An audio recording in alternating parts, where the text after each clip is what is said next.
It's not my favorite season, actually.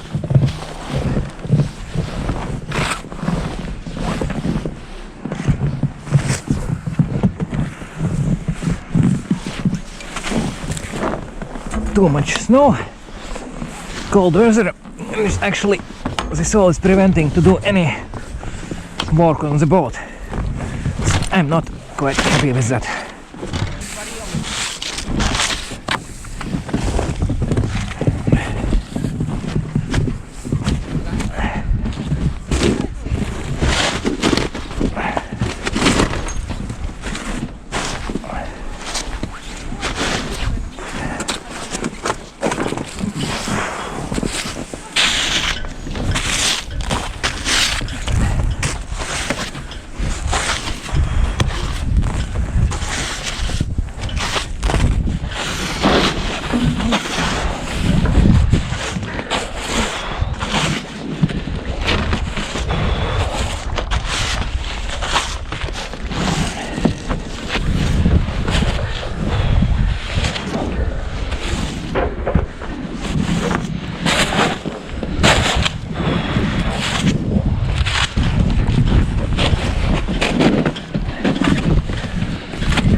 This looks even worse.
Huh?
Okay.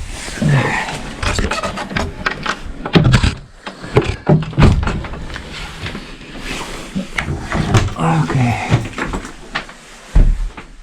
Whew. inside this shaft.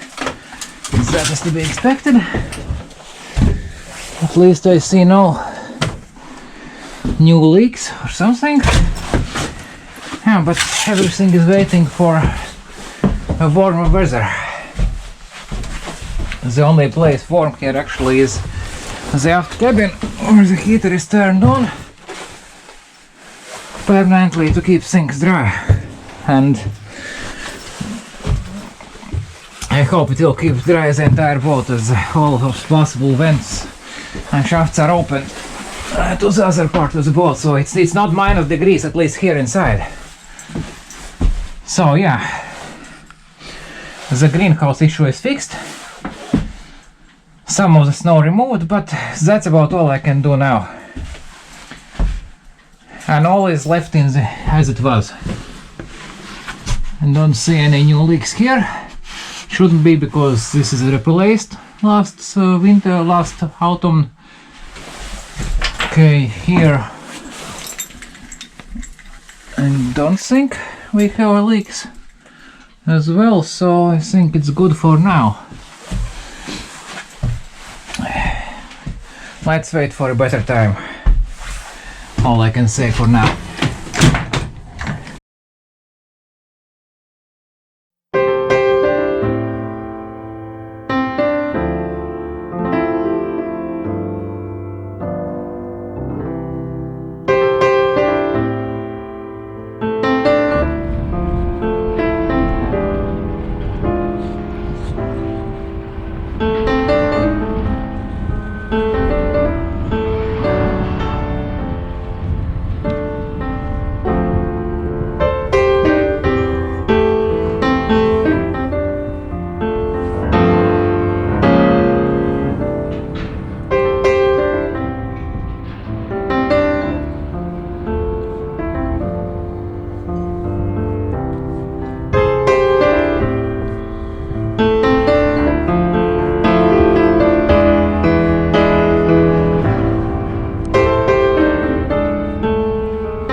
It was also a good time to check how the engine runs after long winter hibernation and if there are no additional issues surfaced during the winter time.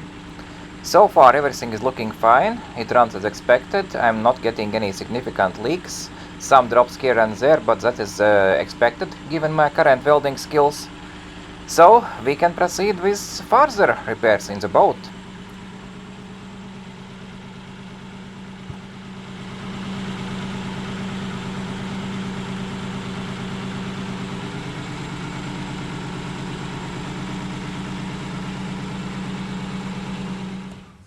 It's really hard for me to imagine how did they put the fire out, because if you look closer, the signs of fire are everywhere. For example, I removed the leather, and you can see here that the flames have been here around fuel tank. There is a burnt wire as well, and as you can see the heat was probably pretty intense, and as you can imagine, because all of the fuel lines were burned and hydraulics line were burned as well, so it was a way to feed the fuel to the fire, and the fire was spreading with really high intensity. This is currently a new fuel line that is put in order to supply fuel to the engine, but all fuel lines were burned completely. And if you look at the roof part, I have not seen the roof, how it looked after burning, but I suppose all of these decorative parts were removed because they were burned. And if you look closer here, you can also notice that this wood was burning even after those decorative plates.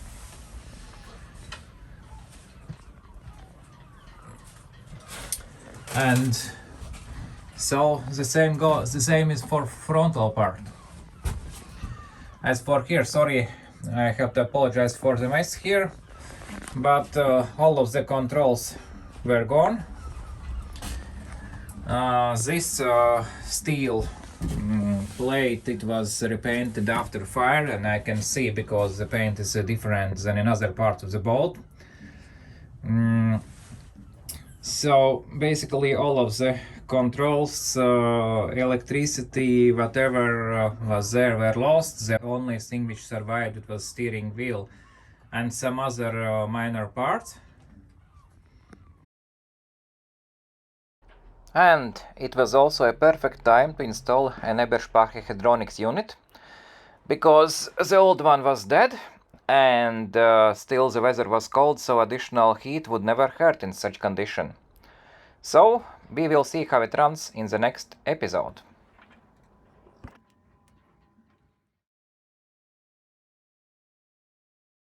When you experience the biggest joy of boating? Well, at the moment when you dock into the marina and finally step on the dry land. Seagulls have a wrong name. You can rarely find them in a sea, because they are usually resting and feasting on your boat when you are not there. So, a boat gull would be a more appropriate name. I wonder whoever decided to call them a seagull. First, boaters were smart. They made boats watertight, with no holes. But with time, ancient knowledge was lost, and some madman invented a through hole. What would cause you to quit boating? Well, you know, there are some mad science experiments, and I'm really afraid that someone might decide to make a hybrid of a seagull and a barnacle. Perhaps it can be called a barn gull. So first, they would poop on your boat, and then attach to any free surface on your boat. Then I would not just sell my boat, I would sell my house and go to live underground.